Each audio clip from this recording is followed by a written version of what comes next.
अस्सलाम वालेकुम व्यूअर्स आज 18 सितंबर 2022 बरोज़ इतवार। इस वक्त मैं मौजूद हूँ कक्का विलेज की जेटी की पॉइंट पे।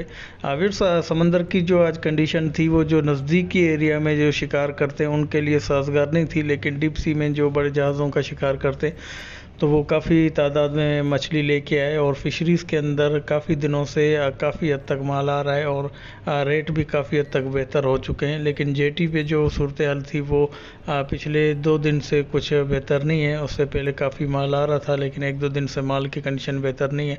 इस तरीके से ये एक अलर्ट आई थी जिसमें मिक्स मछलियाँ शामिल थी, जिसमें पैरट फ़िश, गिस्सर फ़िश, सुआ फ़िश और हीरा फ़िश के और मुई फ़िश के दाने भी थे और कोई फ़िश के भी काफ़ी क्वांटिटी में दाने इसके अंदर मौजूद थे और बी ग्रेड और सी ग्रेड का माल भी इसमें मौजूद था। एक गिस्सर का दाना था जो ज़िंदा हालत में मौजूद था और वो गिस्सर काफ़ी देर तक ज़िंदा रहने वाली मछली है, तो इस वजह से ज़िंदा थी। बाकी इसके अलावा जो मछलियाँ थी वो बी ग्रेड की थी और ये एक व्यापारी ने 19,000 में लमसम में इसका सौदा किया। इसके अलावा फिर ये एक छोटी लाट थी मिक्स में, जिसमें एक छोटा दाना लॉबस्टर का भी शामिल था और इसके अलावा गिस्सर के और कुछ दूसरी मछलियाँ भी शामिल थी जो 2100 रुपये फ़ी किलो के हिसाब से यहाँ पे नीलाम हुई।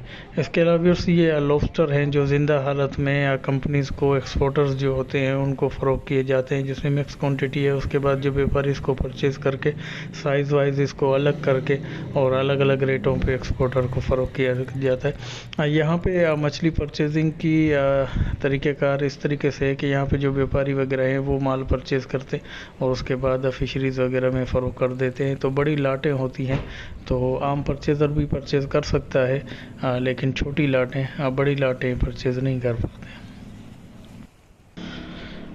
उसकी वजह ये है कि अभी उस यहाँ पे कंडीशन एक तरह जैसी नहीं रहती और टाइमिंग भी थोड़ी अप एंड डाउन होती है। ये अपने हाई टाइड लो टाइड के हिसाब से देखते हुए कभी तो सुबह सवेरा आ जाते हैं, 8 बजे से पहले भी आ जाते हैं, कभी 9 बजे के बाद भी आते हैं। तो इनके जो आते तो सुबह में ही है मैक्सिमम, लेकिन टाइमिंग भी कुछ अप एंड डाउन रहती है।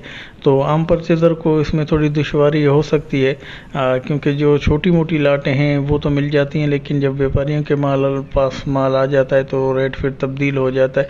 आज मैं भी गया हुआ था और माल थोड़ा बहुत आया, लेकिन मैं भी खाली हाथ वापस आया, कुछ परचेजिंग नहीं है। अगर इसी तरह कोई दूर दराज से आया हुआ बंदा हो और तवक्को लगा के आए और यहाँ पे उसको माल ना मिले तो उसके लिए मुश्किलात मज़ीद इजाफ़ा हो जाएगा। हमारे लिए तो नज़दीक एरिया है, तो इस वजह से मैं आपको इसकी अपडेट देता रहता हूँ। लेकिन अगर आप कंडीशन और सूरत हाल देखते हुए अगर कक्का विलेज पे आए तो आप अच्छा माल परचेज़ कर सकते हैं। लाजम नहीं है कि बड़ी बड़ी लाटें, छोटी लाटें भी आप परचेज़ कर सकते हैं, उसमें आप नीलामी में शामिल भी हो सकते हैं, जिसमें मैया और लॉबस्टर वगैरह भी नहीं होते।